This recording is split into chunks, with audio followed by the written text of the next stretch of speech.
What's up mga bay? Ayan, good morning guys.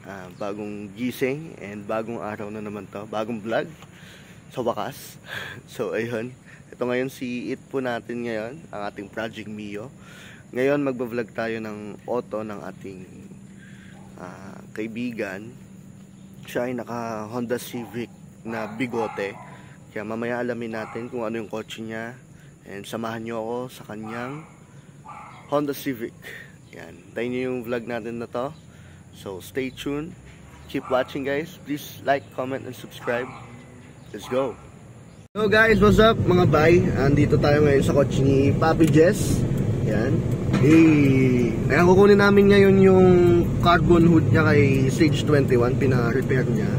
Mamaya papakita natin kung anong ganap dun sa Stage 21.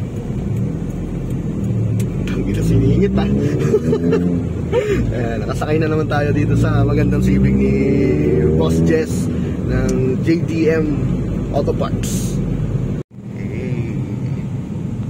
So yun guys, papunta na tayo sa Stage 21. Mapakita namin sa inyo yung daan papunta doon. Yan, dito po tayo ngayon sa... Uy, putang ina.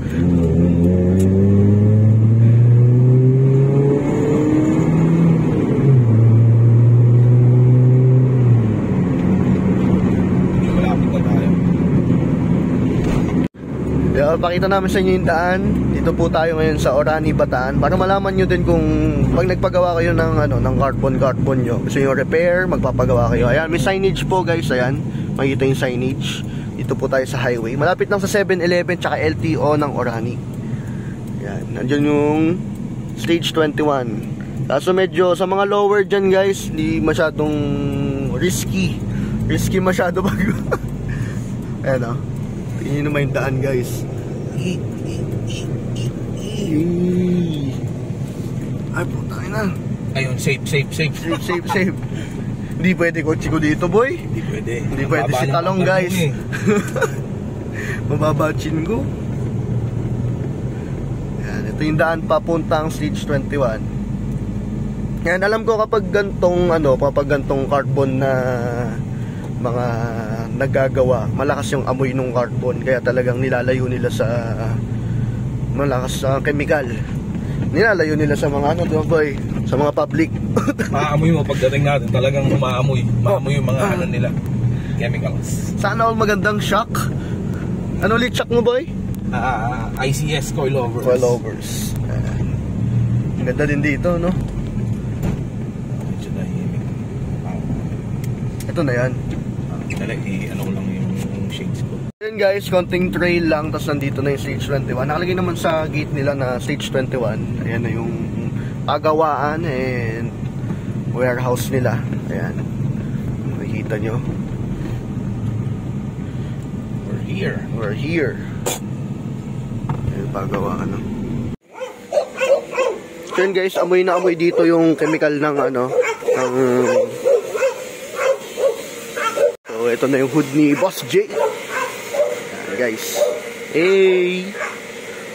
Parang bago.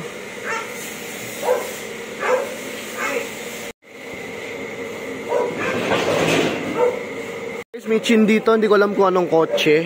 Ayan, may mga... Ito mga wala pang top coat. Malamang sa malamang. Ayan.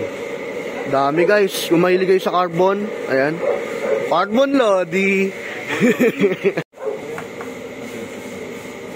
Mga molde nila guys, makikita nyo, napakadami. Kahit anong auto, pwede. May Subaru dun, no? Saan yung EK Hatch? EK99, ayun, EK Hatch. EK Hatch. Oo nga, no, gago. Ang pinto. May wing, street wing. May Subaru, Ferrari. Ayun guys, may Ferrari dun, no? RB, Subaru, halos lahat. So yun guys, sinama lang natin ngayon si Boss J.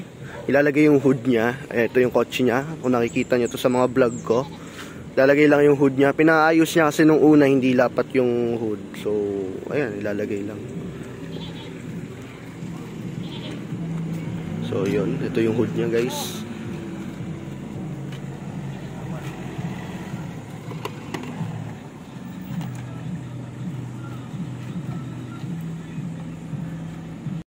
Tabi pa kayo dyan.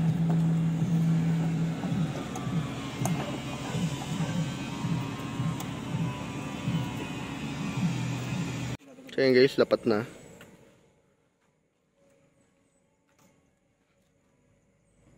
Bukas ulit, sir.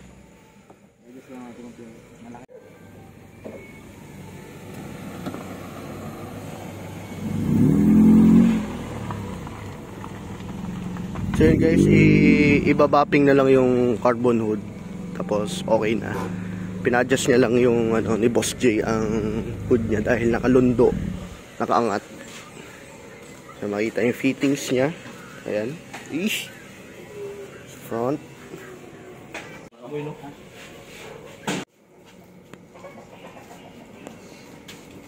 Ano yung pinagpapakintab mo dyan?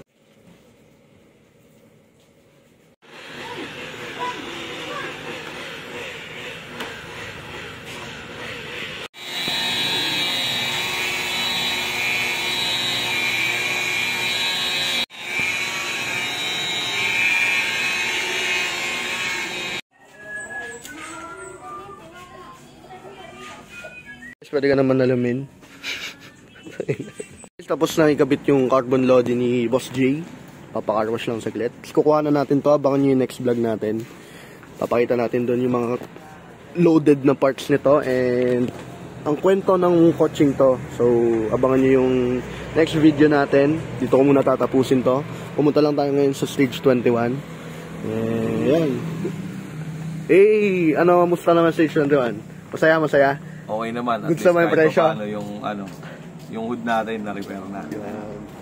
So yun guys, abangan yung next vlog natin. And yun.